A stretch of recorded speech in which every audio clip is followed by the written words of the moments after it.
Hey guys, Lyra Linx here, and today I'm back with another Stories with Lyra. Today I'm going to do one that I'd been thinking about doing for a while, but sort of beat around the bush to get to.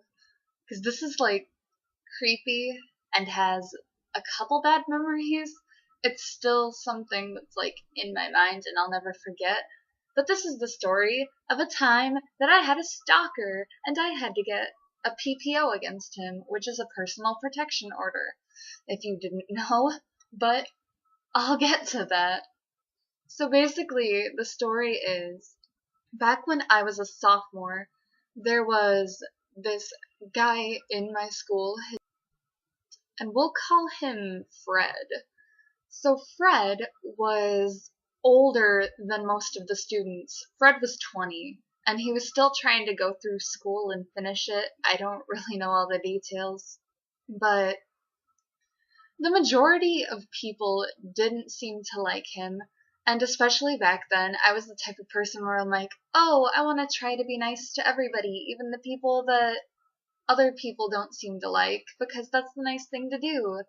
And so I thought that I'd talk to him every now and then. Like, I tried to be nice to him when he'd talk to me, rather. I didn't really directly approach him on my own.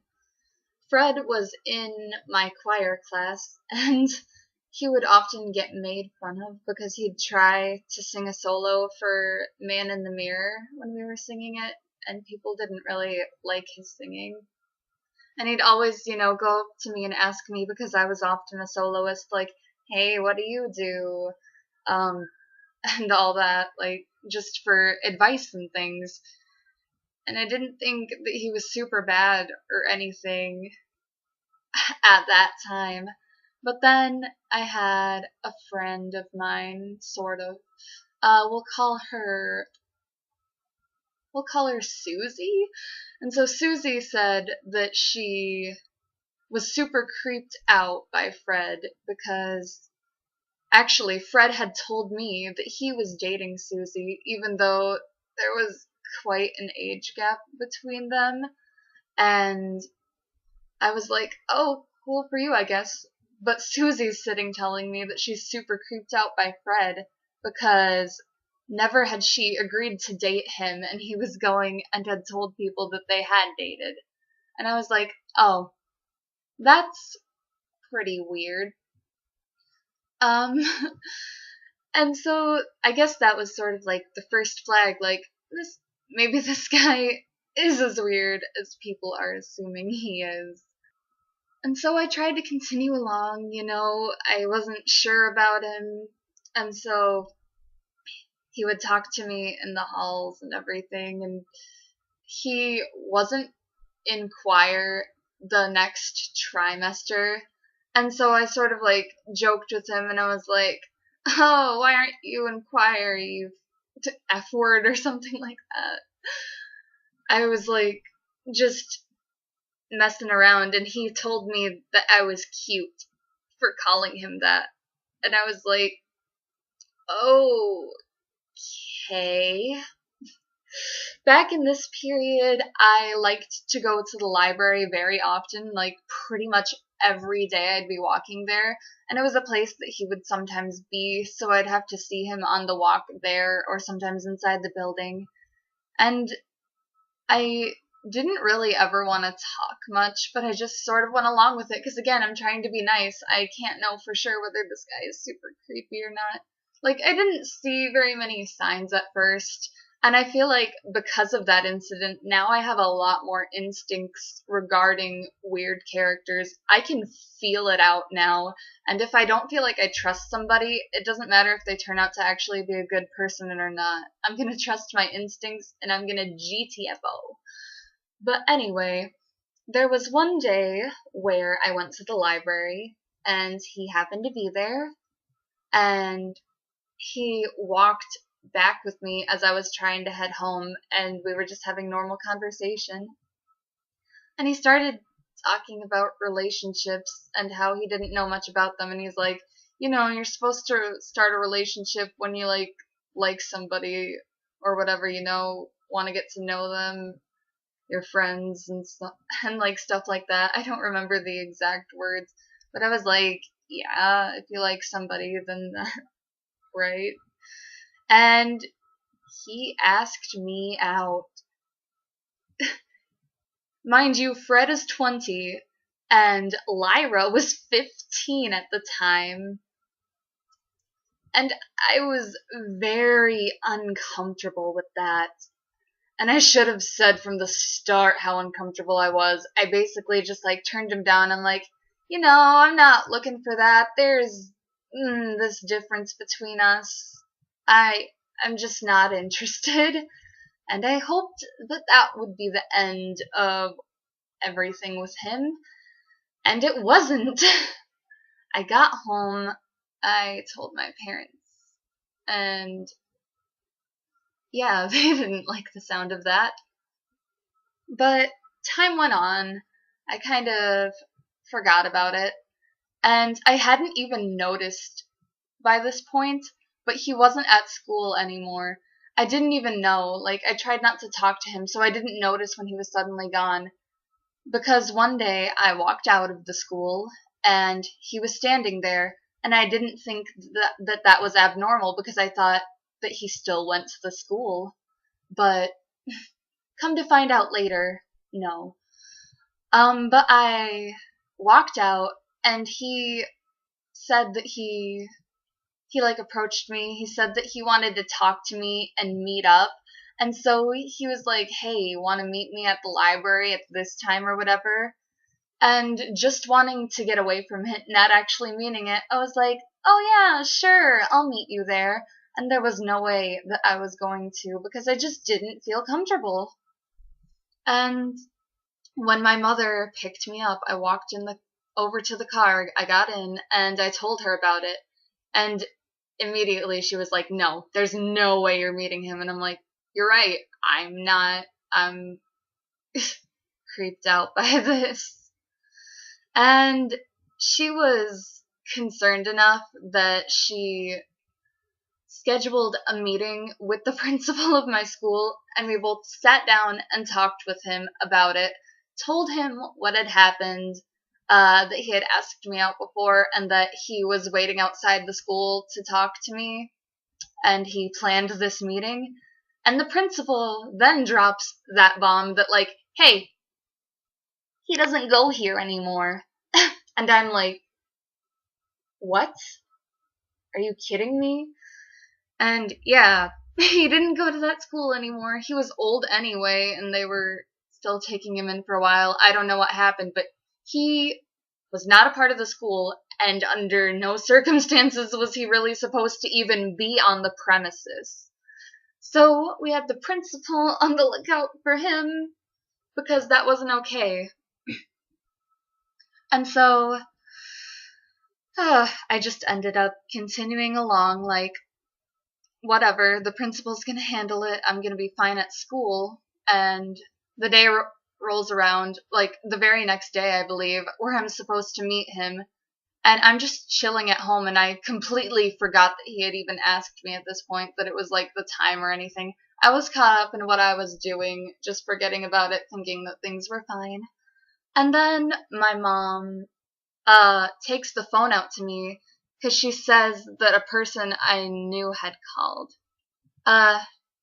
He was the brother of an ex, and I never really personally talked to him about this afterward, but it's not his fault. I doubt that he knew that anything was weird, but Fred had asked him, I guess. I don't know if he had my number because of his brother or like other things, but he called the house and he wow, it's really hard to remember. I don't even know if I talked on the phone with him or if he talked to my mom, but basically he was like, "Yo, Fred wants to meet you." And then mom and I were like, "Nope, not happening." And we were just sort of like, "Yeah, that's not happening. Sorry, bye." And it was from there that things really get weird. Fred didn't like that I wasn't going to be meeting him. And that night, he kept walking around my house. Like, trying to keep his eye on me or something, like, stalkerish behavior. At first, we tried to ignore it, but he kept coming back around. He would just circle the whole block and then come back. And it looked like he was mumbling to himself, like he was making these hand gestures and things. And we weren't sure what he was up to, but he needed to quit circling around us. So my parents called the cops on him. And the cops appeared and had to handle him, and he had to call his dad to come get him because he couldn't be around us anymore. And that didn't stop him. He was like there in the night and like, I don't know. It was just not good because he just kept circling around. Like, what was going through his head? Why was he talking to himself? What was he gonna do? That was not a good night. It was scary. And when my parents told my grandma about it, like, she told a few other people in my church, and they were about ready to snatch me up and take me over there with them just so that I could be away from this dude. A cop actually had to stop my dad because while he was talking to my father on the porch, my father was getting very upset that Fred was still near our house, and he was going to actually beat this dude up. And the cop had to be like, "Excuse me, sir, you have to let us do our jobs. This isn't a good idea for you." And my dad realized, and he was like, "You're right." Went in the house, all that. And so, yeah, we realized this is an issue. My brothers were ready to come from Tennessee and take me over there. They were so concerned. Whew. And so then came the part where my mom decided this can't happen. He cannot be near our house. And she wrote out this, like, letter sort of thing describing the instance of what happened so that she could go to court and get me a personal protection order. I was basically totally uninvolved in this process. She didn't want me to have to go through the court system and deal with so much drama and have to see his face again or let him see me. So she handled it all herself. All I had to do was sign her little papers to be like, yes, I agree with this. This is what happened. You can fight on my behalf, whatever. And so she went to court. She got me that personal protection order. And from that point on, he was not allowed to see me. And that was a relief. I feel very stupid looking back on that time period because I was such an innocent and sweet person. Like, I didn't want to believe that he was bad. I borderline was defending him, which was completely ridiculous. But the more I thought about it, the more I'm like, why would I defend this? I needed to snap back into it, and I realized, like, no, this is super creepy. Like, there's an age difference. He's acting like he's crazy, and now I hear stories from other friends of mine who have seen him around, like, and he's acting creepy even still, just like flirting with people that he shouldn't be, and a lot of people don't think that there's something right in his mind. I heard apparently from a lady in a store I was talking to that he had stolen before, so he's not a good individual. And it sucks because personal protection orders eventually aren't like a thing anymore. Eventually your time is up. And every now and then I'll spot him around town and it just makes me feel so gross inside, so awkward. I get those feelings like very strong, like stay away. And seeing him still sort of puts me into a slight panic.